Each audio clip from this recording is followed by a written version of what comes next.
दिखाइए। देखिए, मैं केवल एक बात जरूर कहूंगा, भारत का जो लोकतंत्र है उसकी आस्था हमेशा जो लोकतांत्रिक मूल्य हैं उसमें है।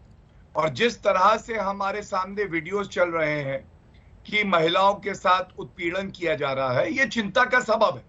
और भारत ये सुनिश्चित करेगा कि ना केवल हमारे जो नागरिक हैं वो वापस आए, बल्कि एक ऐसी स्थिति बने जहां पे हर महिला, हर बच्चे को एक ऐसा वातावरण मिले कि वो आगे बढ़ सके। ये पाकिस्तान नहीं करेगा। पाकिस्तान तो चाहेगा कि पूरे विश्व में आतंकवाद का ही बोलबाला हो। और अंत करूंगा एक बात से, चौधरी जी, आपको मालूम है आपकी क्रेडिबिलिटी, आपकी विश्वसनीयता शून्य क्यों है? क्योंकि बहुत बड़ा हाथ, ये सारी जो घटनाएं हो रही हैं उसमें जो पाकिस्तान स्पॉन्सर्ड टेररिज्म है, जिसका घिनौना चेहरा यूनाइटेड नेशंस में समय समय पे भारत ने उजागर किया है, आपका भी है। और इसीलिए आपको आज माफी मांगनी चाहिए हर उस देश में जहां पे आतंकवादी इस तरह की हरकतें कर रहे हैं। सुप्रिया श्रीनेत, कांग्रेस पार्टी किस नजरिए से इसे देख रही है और आप क्या कहेंगे एक भारतीय नागरिक अंजना जी, अफगानिस्तान पर? जी अंजना जी, मैं सबसे पहले तो ये कहना चाहती हूं कि मैं गौरव भाटिया से बहुत सारे विषयों पर गहरा मतभेद रखती हूं, लेकिन मैं किसी भी पाकिस्तानी को यहां पर बैठकर हमें डेमोक्रेसी का पाठ नहीं पढ़ाने दूंगी। उसमें हम दोनों लोग खड़े होकर आपका मुकाबला करेंगे और आपको बताएंगे, आपको आपका असली चेहरा दिखाएंगे। आप हमें बता रहे हैं हमने मिलियंस ऑफ डॉलर्स इन्वेस्ट किए। हाँ, क्योंकि हमारी शांति में, चुनी हुई सरकारों में और प्रजातंत्र में भारत का आस्था है, इसलिए हमने इन्वेस्ट किया। आप कह रहे हैं वहां पर उन लोगों ने आजादी की लड़ाई लड़ी। आपने हालत देखी है महिलाओं की। आप विमेन्स राइट्स की बात करते हुए आपको शर्म नहीं आती है जो अफगानिस्तान में होता है? आप उनकी यहाँ पर पैरवी करने के लिए आए हैं। आपने किस हिम्मत से कहा? चुप रहिए आप एक मिनट। आपने किस हिम्मत से ये कहा? चुप रहिए आप, चुप रहिए और मेरी बात सुनिए। आपने किस हिम्मत से यहाँ पर ये खड़े होकर कहा अमेरिका के सामने पाकिस्तानी और भारतीयों को खड़ा कर दो, सब जाना चाहते हैं? पाकिस्तानी हर जरूर जाना चाहेगा अमेरिका, कोई हिंदुस्तानी अपना वतन छोड़कर कहीं नहीं जाना चाहता है। ये कान खोल के सुन लीजिए। आप एक बात याद रखिएगा, आपने सांपों को दूध पिलाया है, वही सांप आपको डसेंगे। आपने उग्रवाद को जो घिनौना रंग दिया है, वही उग्रवाद आपको खत्म कर रहा है।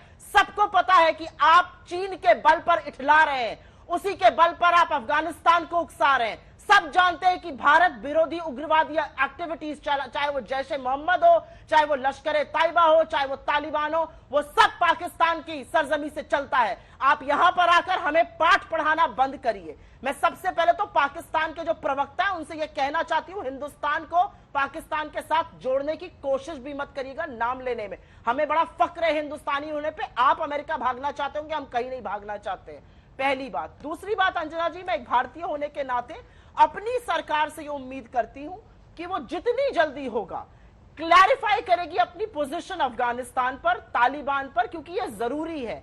आज देश को जानना है कि हमारी सरकार की क्या पोजीशन है।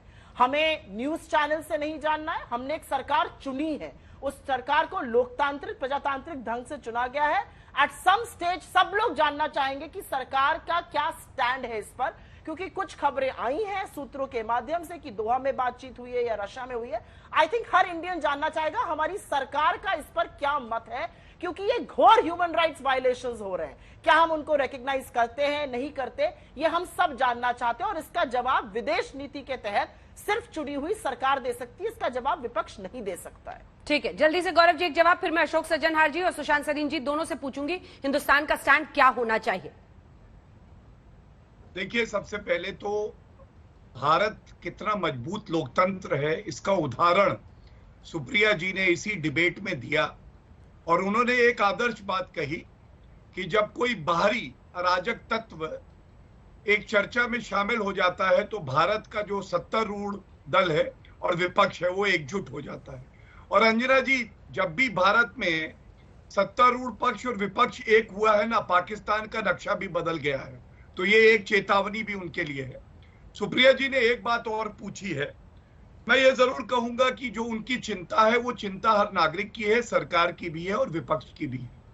एक एक भारतीय को वापस लाया जाएगा और ये सरकार हो चाहे वो विपक्ष भी हो, वो रुकेगा नहीं जब तक कि हर भारतीय वापस ना आए।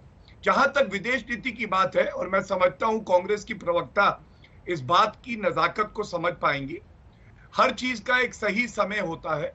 जो स्थिति अफगानिस्तान में बनी हुई है उस पर क्लोज मॉनिटरिंग सरकार द्वारा की जा रही है, और जो देश के हित में होगा और जब आखिरी नागरिक हमारा भारत की धरती पे वापस आ जाएगा, जरूर हमारी विदेश नीति भी बिल्कुल स्पष्टता से हर नागरिक के सामने रख दी जाएगी, क्योंकि ये उसका अधिकार है। लेकिन ये मानेंगी कि अगर उसमें जल्दबाजी करी और उससे जो हमारे भारतीय भाई बहन वहां हैं जो फंसे हुए, उनकी जान को खतरा होता है, तो ये भी उचित नहीं होगा।